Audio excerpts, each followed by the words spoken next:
नमस्ते दोस्तों, मेरा नाम रविकांत भारती है। जान बापी मस्जिद का जो वजू खाना है उसके पास एक कुआं है।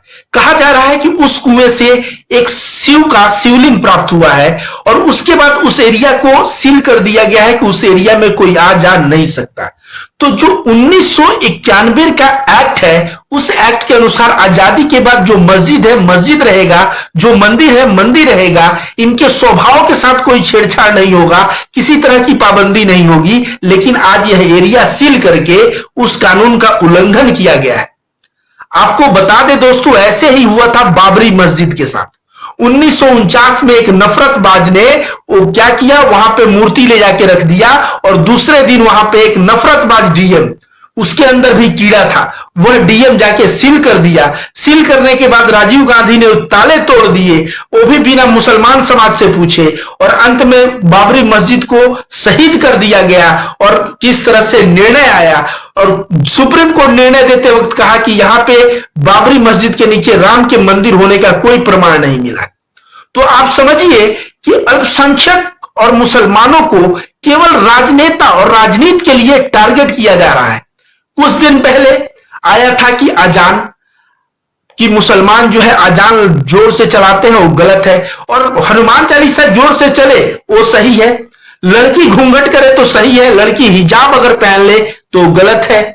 अगर नमाज सड़क पे पढ़ो तो गलत है, लेकिन कांवड़ यात्रा के लिए पूरे सड़क को ब्लॉक कर दो तो सही है। इस तरह से मुसलमानों को जो विलेन दिखाने का प्रयास किया जा रहा है, अजान, हिजाब, नमाज, और अभी जो है राजा जो है कहा जा रहा है कि मंदिर को तोड़ के मस्जिद का निर्माण किया है। आपको पता है ज्ञान बापी मस्जिद का इतिहास? ज्ञान बापी मस्जिद ज्ञान बापी मंदिर था ही नहीं, वो ज्ञान बापी एरिया का नाम है। और ज्ञान बापी वो जौनपुर के सुल्तानों के द्वारा ये मस्जिद बना था। मतलब औरंगजेब के दादा जो अकबर था ना, अकबर के पहले से ये बना हुआ है। सोचिए, जौनपुर के सुल्तानों के द्वारा बना है। अब लोग कह रहे हैं औरंगजेब ने तोड़ा। भाई आपको वो भी कहानी थोड़ा मैं बता दूं। अभी प्रोफेसर रविकांत को बहुत मारा पीटा जा गया, मतलब उनके ऊपर हिंसा किए गए। मेरा नाम भी रविकांत भारती है, लेकिन मैं सद्भाव सेना चलाता हूं, सद्भाव फाउंडेशन चलाता हूं, मैं डरता नहीं हूं। आप सभी को बता दें कि औरंगजेब अपना काफिला लेके बढ़ रहा था दिल्ली से कलकत्ता की तरफ। जब काशी नामक स्थान आया तो औरंगजेब के काफिले में 40 राजपूत राजा थे और अपने रानियों के साथ थे। तो रानियां बोली कि मुझे विश्वनाथ का दर्शन करना है। तो वहां पे काफिला रुक गया, वो लोग कहीं पे सराय पे रुक गए, और रुकने के बाद बोले ठीक है जाओ दर्शन को। जब रानियां दर्शन करने गई, दर्शन करके रानी जब लौट रही थी, उसमें एक रानी नहीं लौटी।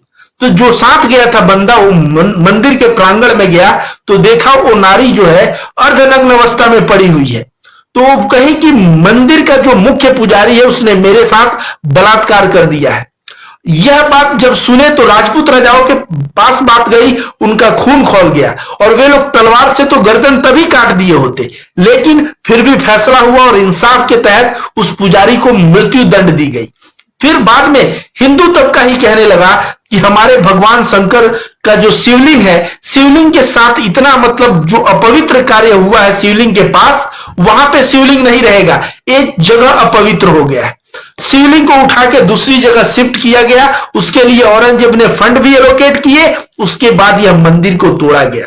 अब आप बताइए, जो मंदिर में बलात्कार हुआ, हिंदू बोले कि अपवित्र हो गया है, तब वो मंदिर को तोड़ा गया, तो क्या मुसलमान उस अपवित्र जगह पे मस्जिद बना लेगा?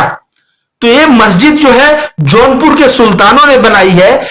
बीएन पांडे और तमाम ऐसे कई जो है इतिहासकार और राइटर कहते हैं कि औरंगजेब तमाम कई मंदिरों के लिए पैसे देके मंदिरों का निर्माण करवाया।